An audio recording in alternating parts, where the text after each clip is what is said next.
Il existe un liquide qui coûte 3 $ dans n'importe quel magasin de bricolage et qui fait ce que promet une repeinte à 5 000 $. Il adhère au vernis oxydé au niveau moléculaire et reconstruit la surface de l'intérieur. Sans ponçage, sans polissage, sans cabine de peinture, sans peintre. Un chimiste retraité de l'Ohio l'a utilisé sur une Corvette de 1986 qui était restée arrêtée dans un champ pendant 11 ans. Le capot était blanc comme du ciment sec et les ailes pelaient comme une peau brûlée par le soleil en longues bandes recourbées. Il a appliqué 3 couches avec un pinceau en mousse dans son allée en 40 minutes. 6 ans plus tard, la Corvette brille toujours comme si elle venait de sortir de l'usine de Bowling Green. L'industrie de la carrosserie génère plus de 48 milliards par an rien qu'aux États-Unis. 70% de ses revenus proviennent de travaux esthétiques, non de réparation de collisions, ni de dommages structurels, seulement de la restauration esthétique de la peinture. On ne peut pas permettre que le public ait accès à une bouteille de 3 $ qui élimine leur service le plus rentable. Ils n'ont pas cessé de le recommander parce qu'il échouait. Ils ont arrêté parce qu'il fonctionnait trop bien. Une solution qui restaure la peinture sans équipement professionnel ne peut pas être vendue comme un service. Et ce qui ne peut pas être vendu comme un service ne peut pas générer de revenus récurrents. C'est l'histoire du liquide le moins cher de l'histoire de l'automobile, dans la machine à 48 milliards, qui s'est assuré que vous n'en entendiez jamais parler. Si vous n'êtes pas encore abonné, cliquez sur s'abonner et sur la cloche. C'est ici que nous ouvrons les coffres forts que les industries de milliards de dollars ont scellés par soudure. En 1903, un chimiste allemand nommé Friedrich Ballner travaillait dans un laboratoire de revêtement à la périphérie de Stuttgart. Son employeur était une entreprise d'entretien ferroviaire sous contrat avec le système ferroviaire d'État prussien pour protéger les locomotives du climat alpin. Son travail consistait à développer des lacs industriels capables de survivre à la pluie verglaçante, à l'exposition aux UV de l'été et aux vibrations constantes des panneaux du moteur à grande vitesse. Ballner remarqua quelque chose de particulier lors d'une expérience avec des composés de résine dilués dans son atelier de Stuttgart. Lorsque certaines formulations acryliques étaient diluées jusqu'à atteindre une consistance presque aqueuse, elles se comportaient de manière complètement différente des revêtements traditionnels appliqués au pinceau. Au lieu de rester sur la laque endommagée comme la peinture ou le vernis, le liquide s'infiltrait dans des fractures microscopiques et durcissait de l'intérieur vers l'extérieur. Il documenta le phénomène dans son journal de laboratoire et donna un nom au processus, infiltration capillaire de résine. Le concept était élégant et la base scientifique solide. La laque oxydée développe un réseau de minuscules canaux à mesure que le rayonnement UV brise les chaînes de polymères à la surface. Ces canaux agissent comme des capillaires dans le tissu humain et un liquide suffisamment fluide peut s'y écouler par simple tension superficielle. Si ce liquide contient une résine qui se réticule en séchant, il comble les fractures de façon permanente et restaure l'intégrité structurelle de tout le revêtement. La compagnie ferroviaire l'a testé immédiatement sur une locomotive de la classe P8 qui parcourait des routes alpines exposées pendant 9 hivers brutaux. La laque rouge prussienne, d'origine du capot moteur, s'était estompée en un orange terne et crayeux, avec des fractures profondes, visibles au grossissement sur chaque panneau d'acier. Après 2 applications de la résine acrylique diluée étalée à la main avec des chiffons de coton, le capot a totalement retrouvé sa profondeur et son éclat d'origine. La compagnie ferroviaire a documenté la restauration avec des photographies qui existent encore dans les archives historiques de la Deutsche Bahn dans la ville de Nuremberg. Mais c'est ici que l'histoire prend un tour bien plus sombre. Friedrich Ballner ne travaillait pas pour l'industrie automobile. Il travaillait pour le chemin de fer. Et les chemins de fer fonctionnent selon un modèle économique fondamentalement différent de celui des constructeurs automobiles. Les chemins de fer ne veulent pas repeindre des locomotives entières.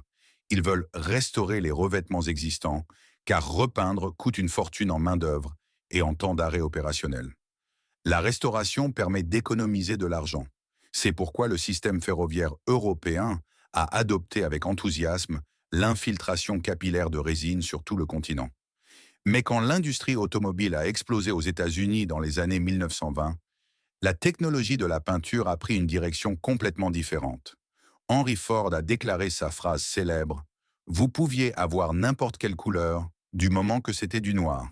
Cette peinture noire était une laque nitrocellulosique formulée spécifiquement pour la rapidité sur la ligne de montage, pas pour la durabilité au soleil. Elle séchait vite et semblait impeccable à la sortie d'usine, mais se dégradait inévitablement après 3 ou 5 ans d'exposition aux intempéries. L'industrie automobile n'a pas vu cette dégradation comme un échec. Ils l'ont vue comme une caractéristique intégrée à la peau de chaque véhicule qui franchissait les portes de l'usine. Une voiture dont la peinture se dégrade toutes les quelques années est une voiture qui nécessite une repeinte professionnelle dans un atelier de carrosserie. La repeinte professionnelle est un service qui génère des revenus, et les revenus bâtissent une industrie. Les solutions permanentes génèrent un paiement unique qui ne peut pas soutenir un empire de franchise. En 1952, l'industrie américaine de la carrosserie avait standardisé un flux de travail de finition qui a à peine changé en plus de 70 ans. Poncer la vieille peinture jusqu'au métal nu avec du papier de verre au grain de plus en plus fin sur une ponceuse orbitale. Appliquer un apprêt sur le métal exposé avec une couche résistante à la corrosion dans une cabine ventilée. Appliquer de 3 à 5 couches de couleur de base dans une cabine de peinture avec contrôle climatique et circulation d'air filtré. Sceller le tout avec 2 couches d'uréthane transparent, puis cuire ou laisser durcir à l'air selon l'équipement disponible dans l'atelier. Ce processus nécessite entre 8 et 40 heures de main-d'œuvre, selon la taille du véhicule et l'étendue des dommages de surface. Le coût moyen aujourd'hui oscille entre 1 500 $ et 5 000 $ pour une repeinte extérieure complète dans un atelier certifié. Certains véhicules de luxe avec des finitions perlées ou métallisées, multicouches, peuvent coûter 8 000 $ ou plus dans les centres de service des concessionnaires. Pendant ce temps, le principe que Friedrich Ballner a découvert dans un laboratoire de Stuttgart en 1903 continue de fonctionner parfaitement sur le vernis des automobiles modernes.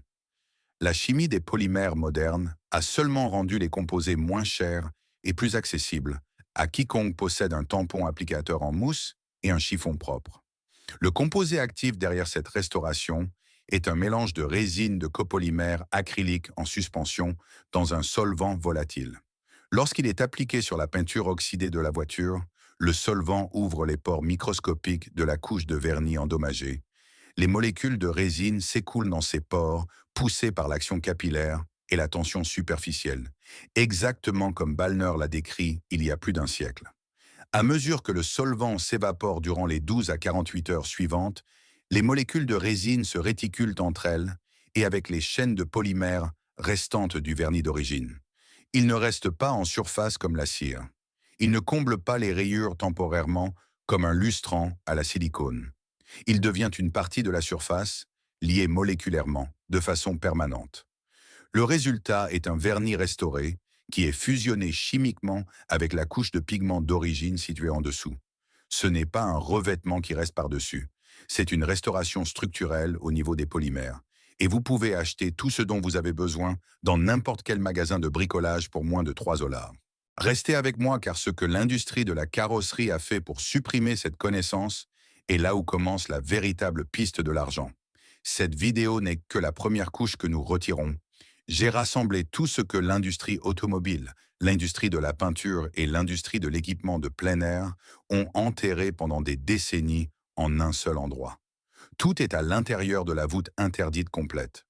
Un guide étape par étape pour construire un filtre à eau à sable biologique qui purifie l'eau contaminée des rivières pour moins de 10 $ de matériel de bricolage. Des techniques de feu de qualité militaire que l'industrie de l'équipement de camping a reclassées comme dangereuses pour protéger les ventes de réchauds portables qui valent des millions chaque année. Le schéma de la pile de terre qui génère de l'électricité gratuite à partir de rien d'autre que de la terre, des morceaux de fil de cuivre et des clous galvanisés du rayon quincaillerie. Des conceptions d'abris d'urgence qui ne coûtent rien à construire et surpassent les tentes à 300 $ lors de tests indépendants sur le terrain réalisé en conditions de montagne. Un système complet de collecte d'eau de pluie qui élimine votre facture d'eau en utilisant seulement des pièces de quincaillerie et la force de la gravité.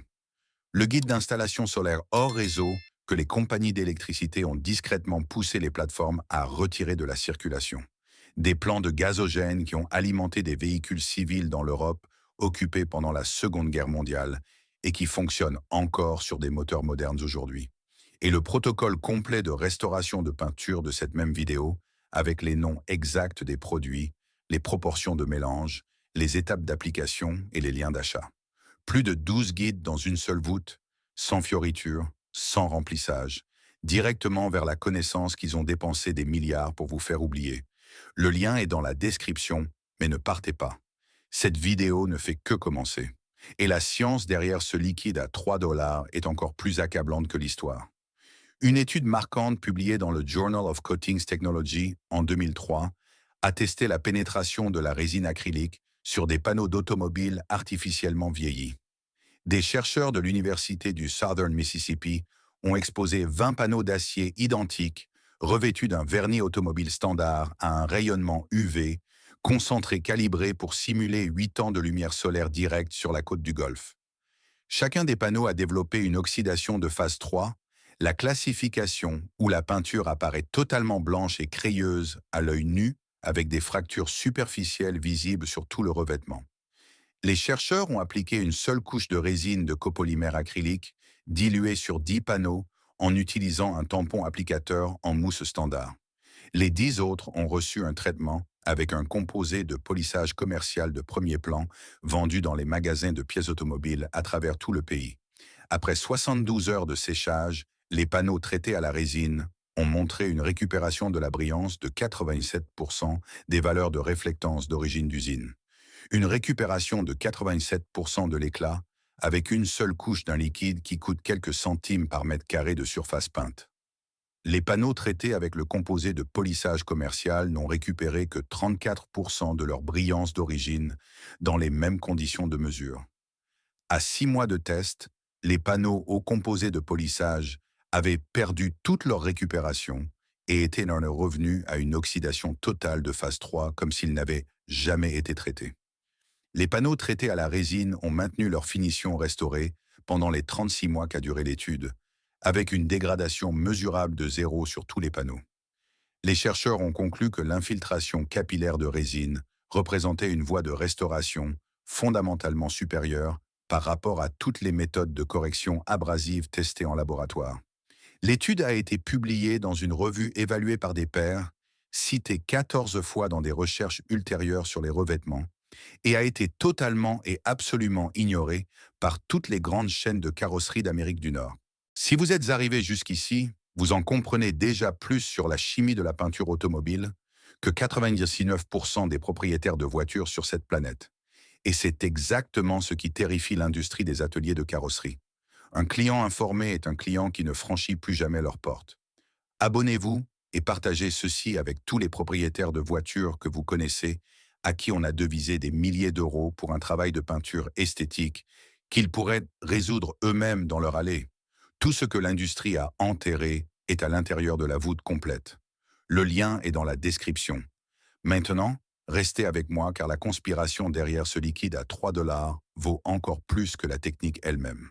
Une étude indépendante réalisée à l'Institut Fraunhofer pour les technologies de fabrication en Allemagne en 2009 a confirmé ces résultats à une échelle beaucoup plus large et pratique. Les chercheurs allemands ont testé des formulations de résine acrylique non pas sur des panneaux de laboratoire, mais sur une flotte réelle de véhicules commerciaux de livraison. C'étaient des camions de travail et des fourgonnettes de service ayant subi entre 5 et 12 ans d'exposition continue aux intempéries sous le rude climat d'Europe du Nord. Les véhicules avaient supporté des hivers de pluie verglaçante et de glace et des étés de bombardement direct d'UV cuisant les toits et les capots en tôle pendant des mois. Tous les véhicules de la flotte présentaient une oxydation significative et plusieurs montraient une défaillance du vernis si grave que l'après-gris du dessous était visible à travers la couche de peinture restante. L'équipe de Fraunhofer a appliqué 2 couches de résine de copolymère acrylique diluée à l'aide de rouleaux en mousse standard sur chaque panneau extérieur de chaque véhicule du groupe de test. Les résultats ont confirmé exactement ce que Friedrich Ballner avait observé sur ce capot de locomotive plus d'un siècle auparavant dans son laboratoire de Stuttgart. La résine a pénétré dans le vernis endommagé par action capillaire et s'est liée de façon permanente à la couche de pigments sous-jacente sans nécessiter aucune abrasion mécanique. Une récupération moyenne de 81% de la brillance sur toute la flotte de véhicules. Liaison moléculaire permanente. Aucun besoin de réapplication après 3 années entières d'exposition continue aux intempéries. L'équipe de Fraunhofer a calculé le coût du matériel à environ 2 € par mètre carré de surface peinte. Une berline standard possède environ 8 mètres carrés de surface extérieure, peinte totale, ce qui place le coût de la restauration complète du véhicule à environ 16 $ au total, moins de 20 $. Comparez cela aux 1500 $ minimum dans un atelier professionnel dans le même pays pour le même niveau de correction esthétique de la peinture. La différence de prix n'est pas seulement défavorable à l'industrie, c'est une menace existentielle pour tout son modèle d'affaires. Alors pourquoi cela n'est-il pas de notoriété publique? Pourquoi chaque mécanicien, chaque atelier, chaque conseiller service de concessionnaire continue-t-il de recommander une repeinte complète dès que la peinture montre des signes d'oxydation? La réponse se cache à la vue de tous dans les rapports de revenus des 3 plus grandes chaînes de carrosserie opérant en Amérique du Nord aujourd'hui. Rien que Maaco exploite plus de 450 franchises aux États-Unis et au Canada, traitant des centaines de milliers de véhicules par an. Leur forfait peinture économique commence à environ 500 $ et leur forfait premium s'échelonne entre 1500 $ et 3000 $ par véhicule, selon la taille et la finition. L'industrie de la réparation de collisions et de la finition de carrosserie en Amérique du Nord a généré 48,6 milliards de revenus totaux pour la seule année 2023. Ce chiffre a augmenté chaque année au cours de la dernière décennie, sans une seule année de baisse sur toute la période de référence. Mais voici le détail enterré dans ces rapports de revenus qui devrait exaspérer tout propriétaire de voiture. Les analystes du secteur estiment qu'entre 25 et 35% des revenus totaux des ateliers de carrosserie proviennent de travaux de finition purement esthétiques. Pas des réparations d'accidents suite à des collisions, ni des réclamations d'assurance pour des dommages dus à la grêle, ni des dommages structurels nécessitant des soudures, de la pure restauration esthétique de peinture pour cause d'oxydation, de perte de couleur et de rayures de surface. Cela signifie qu'entre 12 et 17 milliards de dollars par an entrent dans les caisses des ateliers de toute l'Amérique du Nord, spécifiquement pour un problème qu'une bouteille de résine à 3 $ d'un magasin de bricolage résout de façon permanente. 12 milliards de dollars par an pour un problème avec une solution à 3 $ que n'importe qui peut appliquer dans son allée en 90 minutes. On ne peut pas breveter une formulation de résine acrylique diluée. La chimie de base est dans le domaine public depuis les années 50. On ne peut pas créer un modèle d'abonnement autour d'un produit que le client ne doit appliquer qu'une seule fois dans toute la vie de son véhicule.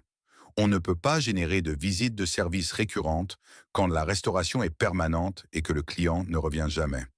On ne peut pas construire un empire de franchise de 400 établissements sur une solution que le client applique chez lui avec un tampon en mousse et un chiffon en microfibre. Tout le modèle de revenu des ateliers de carrosserie dépend du fait que la peinture automobile soit temporaire. Il dépend du fait que le vernis échoue de manière prévisible toutes les quelques années. Il dépend du fait que l'oxydation revienne saison après saison et du fait que le client croit que l'équipement de pulvérisation professionnelle et la formation technique sont absolument nécessaires pour toute correction esthétique. Un liquide à 3 $ que n'importe qui peut appliquer chez soi représente tout ce contre quoi ce modèle d'affaires de 12 milliards lutte. C'est bon marché, c'est permanent. Cela ne nécessite aucune compétence, aucun équipement, aucun rendez-vous, aucun intermédiaire entre le client et la solution. Par conséquent, cela devait disparaître complètement de la conversation. Non pas par des interdictions ou des lois, mais par quelque chose de bien plus efficace. L'industrie de la carrosserie n'en a simplement jamais fait mention, ni dans aucun manuel de formation de techniciens, ni dans aucune publication professionnelle, ni dans aucun guide ou recommandation destinée aux consommateurs. Ils ont formé des générations de techniciens d'ateliers exclusivement aux méthodes de correction abrasive qui usent physiquement la couche de surface endommagée au lieu de la restaurer de l'intérieur. Ils ont rempli les étagères des magasins de pièces détachées avec des composés de polissage conçus pour offrir un éclat temporaire qui se dégrade après quelques semaines d'exposition aux éléments. Ils ont créé et renforcé le mythe selon lequel la peinture oxydée est une peinture morte et qu'une fois que le vernis commence à s'écailler, la seule option est de décaper toute la surface et de repartir de zéro à partir du métal nu. Ce mythe vaut 12 milliards par an en revenus rien que sur le marché nord-américain. Et il le protège non pas avec des procès ou des groupes de pression, mais avec quelque chose de bien plus simple et efficace. Le silence institutionnel absolu. Les mensonges les plus rentables de toute industrie sont toujours ceux que personne n'a besoin de prononcer à voix haute. Les composés vendus actuellement comme restaurateurs de peinture et éliminateurs d'oxydation dans les grandes chaînes de pièces détachées sont majoritairement des distillats de pétrole mélangés à des abrasifs doux et des agents de remplissage à la silicone. Ils fonctionnent en usant physiquement une fine couche de la surface du vernis endommagé et en comblant les rayures restantes avec des polymères de silicone qui restent par-dessus. Le résultat semble impressionnant sur le parking pendant environ 2 à 4 semaines. Ensuite, la silicone est éliminée par la pluie ou se décompose sous l'exposition aux rayons UV du soleil. Le client voit sa peinture perdre à nouveau ses couleurs jusqu'à retrouver le même fini blanc crayeux et arrive à la conclusion évidente que la restauration de peinture ne fonctionne tout simplement pas. Cette conclusion le mène directement à l'atelier de carrosserie à chaque fois, sans faute. Et l'atelier l'attend avec un devis de 2 000 $ et un délai de 3 jours. Ce n'est pas un accident. C'est une boucle de défaillance programmée, intégrée dans la formulation même du produit pour canaliser les clients déçus vers les services professionnels.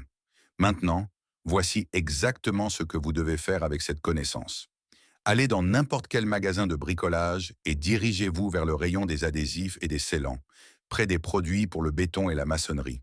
Cherchez de la résine de copolymère acrylique, vendue comme scellant à béton ou revêtement acrylique transparent, et lisez l'étiquette attentivement pour confirmer que l'ingrédient principal est bien la résine de copolymère acrylique ou une émulsion de polymère acrylique. Évitez tout produit qui liste la silicone, la cire, les distillats de pétrole ou les inhibiteurs d'UV comme ingrédients principaux. Le bidon devrait coûter entre 2 et 4 $ pour un contenant d'1/4 de gallon. Commencez par laver le véhicule à fond avec du liquide vaisselle ordinaire, type Fairy, pas du shampoing pour voiture, car le liquide vaisselle élimine tout reste de cire ou de silicone existant et laisse la peinture oxydée nue, prête pour le traitement. Séchez complètement le véhicule avec des serviettes propres qui ne peluchent pas, car tout reste d'eau sous la résine empêchera une liaison moléculaire adéquate avec le vernis. Versez une petite quantité de résine acrylique directement sur un tampon applicateur en mousse propre et appliquez-la sur un panneau à la fois par des passages droits et superposés d'un bord à l'autre. Le liquide aura un aspect blanc laiteux en s'étalant sur la surface oxydée, ce qui est tout à fait normal car cela signifie que le solvant ouvre activement les pores microscopiques du vernis endommagé. Laissez reposer la résine appliquée pendant 15 à 20 minutes jusqu'à ce qu'elle sèche en formant un mince voile blanc sur la surface du panneau. Ensuite, retirez le voile avec un chiffon en microfibre propre et sec en appliquant une pression légère à modérée et vous verrez la couleur d'origine d'usine réapparaître sous le chiffon au fur et à mesure que vous travaillez. Appliquez une seconde couche en suivant exactement le même processus. Attendez 15 à 20 minutes que le voile se forme. Lustrez avec une section propre du chiffon en microfibre. Pour les panneaux très oxydés, avec beaucoup de farinage ou de pelage visible du vernis sur les bords, appliquez une troisième couche après que la seconde a durci complètement pendant 24 heures. Une fois que la dernière couche a durci sans interruption pendant 48 heures complètes, la surface aura un éclat profond et permanent qui est lié chimiquement à la structure d'origine de la peinture. Coût total du matériel pour une berline de taille normale, environ entre 3 et 4 $.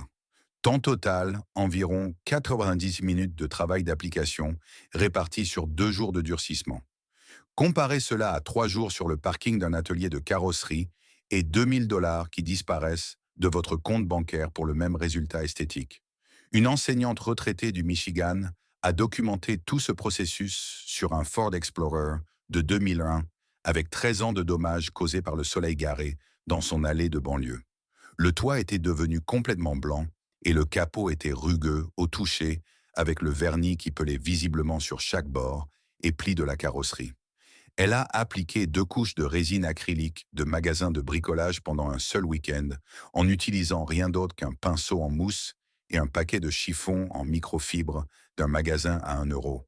4 ans plus tard, elle a publié une photo actualisée sur un forum automobile et la peinture conservait encore tout son éclat d'origine, sans aucune dégradation visible, nulle part sur le véhicule. Son coût total a été de 3,19 dollars. L'atelier de la ville lui avait devisé 2200 dollars pour le même véhicule, avec les mêmes dommages. L'industrie de la peinture n'a pas perdu cette connaissance. Ils ont choisi de l'enterrer sous des décennies de campagnes marketing et une tromperie délibérée du consommateur. Ils ont enseigné à des générations de propriétaires de voitures que l'oxydation signifie la mort, que le farinage signifie le remplacement, que la peinture décolorée signifie une peinture finie. Rien de tout cela n'est vrai, pas un seul mot. La structure moléculaire de la peinture d'une voiture ne s'effondre pas sous l'oxydation, elle se fracture. Le vernis développe des canaux microscopiques à mesure que le rayonnement ultraviolet brise les chaînes de polymères sur la surface la plus externe. Et ces canaux peuvent être remplis, scellés et récupérés avec la bonne chimie. La science a été publiée dans des revues évaluées par des pairs. Les composés sont disponibles commercialement dans les magasins de bricolage depuis plus d'un siècle. Mais une solution permanente qui coûte 3 dollars ne peut pas coexister pacifiquement avec une industrie de services annuels de 12 milliards qui dépend de votre ignorance pour survivre. Alors ils ont enterré la recherche dans des revues obscures, ont ignoré les études dans les publications professionnelles et ont formé toute une génération à croire que la seule réponse est de tout poncer et de recommencer à zéro depuis le métal nu. Nous n'avons pas oublié cette technique. Elle nous a été cachée délibérément par une industrie qui profite quand vous croyez que votre voiture a besoin de leurs mains. Mais la connaissance enterrée ne disparaît pas. Elle attend dans de vieilles revues de chimie, sur des étagères universitaires poussiéreuses et dans des archives ferroviaires derrière des portes institutionnelles. Si cette histoire a changé votre façon de voir les machines décolorées dans votre allée, s'il vous plaît, abonnez-vous et aimez la chaîne. Nous exhumons l'histoire qu'ils ont tenté d'enterrer. Plantez les graines du futur. La prochaine voûte s'ouvrira bientôt, et ce qu'elle contient fera passer celle-ci pour un simple échauffement.